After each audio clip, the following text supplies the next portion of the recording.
my question to you is something that a lot of viewers might be having in their minds related to this, is that was this particular speculation on the similarity of languages in fact factually accurate, or are there evidences, solid evidences, that counter this theory, especially on the basis of the research that you have conducted? Excellent, excellent. So yes, there have been a lot of people over time when such theories were proposed to try to see, is there evidence for such a narration at all? So as far as linguistics is concerned, several people have noted several things. Going back to colonial times itself, there was a gentleman called Parjita. Parjita did a study of several of the Indian texts and so on. And he said, look, as far as the Rig Veda is concerned, it appears that there are several, it is not in order. The mandalas 1 to 10 are not in chronological order. Some are ancient, some are more recent. So he said, if you look at the chronology of the books of the Rig Veda, the earliest mandalas are talking about the geography of the eastern side of the Saraswati. And the later books are talking about the geography to the western side. He also noted that, hey, there's no evidence of holy sites, sacred sites in northwest part of India, but the eastern part of India, Varanasi, Banaras, all these have got great cultural significance in India. So he proposed at that time, in contrary to his countrymen, that it appears to be an east to west migration and not a west to east migration. And the same kind of theories have been studied in much greater detail by Srikant Talagiri in our own times, where he's also noted the antiquity of the various books of the Rig Veda, in other words, the chronology, related to chronology, saying that some books are later, some are earlier. He echoes the same observation of Parjita, saying that these earlier books are talking about these rivers to the east over here, and the later books are talking to the rivers to the west. So if people had come from the northwest, they'd have encountered rivers in this order, but instead we are seeing a mention of rivers in this order. He's also talking about the relative antiquity of the chronology of the Persian people and the Indian people. He's talking about how the later books are talking about the Persians, are talking about the wheel and other such things, which again give the idea that it is the east to west migration. Srikant Talagiri is also studying the chronology of the word list. For example, the names of the kings in Mitanni kings, and so on. He's showing that even the names have got they were in fashion in a certain time frame. And by looking at the chronology of the time frame when certain names were in fashion and certain names fell out of fashion, he's countering some of the popular theories. According to Srikant Talagiri, he's saying if the homeland is in northwest India, everything is okay. He's okay with the linguistic model that out of India fits the data fairly well. He's got some criticisms here and there, but it fits fairly well. But it cannot be a Central Asia model. This is a central thesis. One more person, Nicholas Kazanas, he has come about saying that he's looked at the stories in the Eastern tradition, in the European tradition and the Indian tradition, comparing the stories and trying to see if he can get hints over here. He's come with a thesis saying, if there is a Proto-Indo-European language, it is so ancient that there is absolutely no way you can reconstruct it.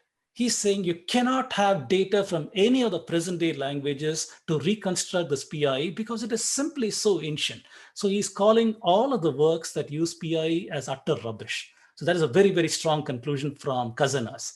So looking at the linguistics model, we can know that, hey, there are some problems over here. From linguistics, we can look at archaeology. In archaeology, it's been proposed for invasion theory. If you look at how Harappa was discovered, who were the first people who worked at Harappa, it turns out to be Marshall.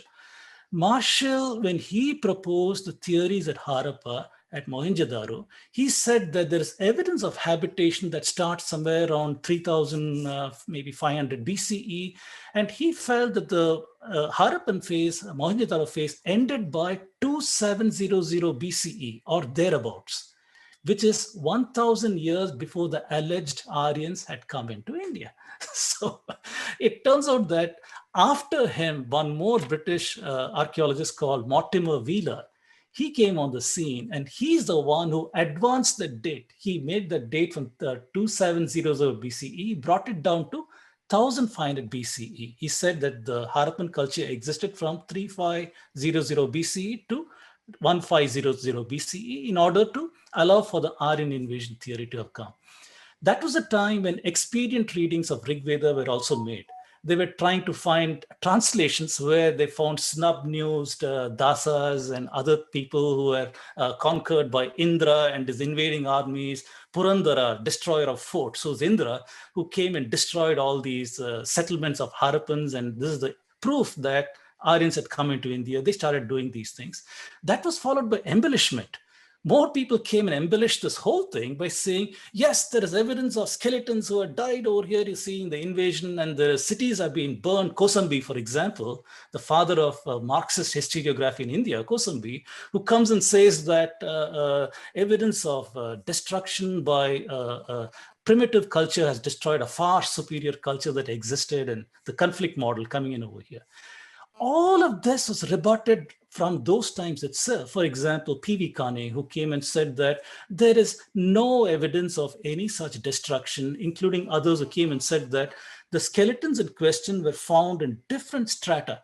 It is not a point event around 1500 BC, but in different places, different strata. That is the first evidence. Some other researchers, Dale and others, came and said that, hey, there is no evidence of widespread fire. There is no evidence of destruction. There is no evidence of any such thing. Bone specialists like Kenneth Kennedy came there and said, some of the skeletons they are saying show signs of healing. Even if they had injuries, they show signs of healing, which means they did not die in that event. It was some injury that had healed later on. So all these things showed that there's no such thing as invasion, which is why the story became one of migration. So we looked at linguistics and we looked at archaeology. And there is a whole lot of other things to talk about too when we talk about evidence for this, for this whole thing. For example, genetics. Today, a whole lot of people are talking about genetics. Genetics is something that's been kicked around by so many people because the field is so complex that many people have no clue what is being proposed by these premier schools, Harvard Medical School and others. And pedigree is promoted over factual evidence of what is going on. If somebody from Harvard comes and says, this is what the paper is all about, and that is it. The news media and everybody goes gaga over this and they report their results without the diligence to see, does it make sense? Does it make sense in light of other things that we have? So I have talked extensively about genetics and methodology and how to critique it in my talks. I'm not going to repeat that over here. So in addition to that, one big outlier is Saraswati River. So the Saraswati River is talked about in Rig Veda as having been a huge flowing river all the way from Himalayas to the ocean. And if the Aryans came in 1500 BCE, saw the Saraswati and wrote it, there's a big problem here. There's a big problem here because our hydrology models are saying that this river probably dried out by 1900 BC because of tectonic movements and other such things. There's a paper that came out about 2 years back or so, I think from one of the IITs, that looked at the mineralogy and the hydrology of these rivers. And they said the Saraswati River seems to show two perennial phases. Perennial means flowing throughout the year. And the first phase was somewhere around 80,000 years ago. And the second phase was about 9,000 years ago up to 4,000 years ago, which means it was a flowing river from 9,000 to 4,000 years ago, and after that it was dried. So the question is, how did the so-called Aryans who invaded or migrated to India in 1500 BC have seen a non-existent river and spoken pains and other such things about this mighty river? That's not possible. So river Saraswati stands out as a huge counterexample. Of course, the invasionists and the migrationists have got a story for this. The story is, one, as an NCERT, this river is mythical. NCERT does not even talk about Saraswati by name. You can go to the 12th grade book, 10th grade book, 11th grade and search where are they talking about river Saraswati. They dare not mention it. They dare not mention it. There's no mention of Saraswati River anywhere in any of these books. And if at all, it has come in the context of saying Saraswati is a mythical river, one. Second, On their migration route to India via Afghanistan, they saw some of the river Haraswati and they mistook that for, and they named that Saraswati. So these are the kind of bigoted narratives that have come and layered over wherever evidence is found. The internal evidence is coming and saying, hey, we have a problem over here. They've come and layered it with one more layer of lies, if you will. So internal evidence. So we talked about linguistics, we talked about archaeology, we talked about hydrology, we talked about genetics. Then there's also the internal evidence. All of the Indian texts are showing great antiquity. We'll talk about this later, but talking about great antiquity. So do we stand in a point where we say Indian texts are irrelevant to the discussion? This is a trend that has been set by Max Muller and others. When they were critiqued on their models, they positioned all of the Indian texts as unreliable and not relevant. That is a thinking that has percolated all the way to the present times, where even though we have got a rich body of collection of texts to give historical data, we intentionally push that away, saying we are secular people. We will not see our own history of our people that they're taught in their texts and their works. Although they exist, the rishis exist, or rather the works exist, the rishis wrote, but we will not even talk about these authors. We will not even talk about any of these works. This is one of the horrendously paradoxical situations that we are in today, where we discount the works of our own intellectuals of the past. Their works exist. They can give us enormous data and evidence to counter this Aryan invasion theory model, but we don't use it. Finally, I will stop with the observations of B.B. Lal. B.B. Lal has been one of the most well-known archaeologists in India for a long time.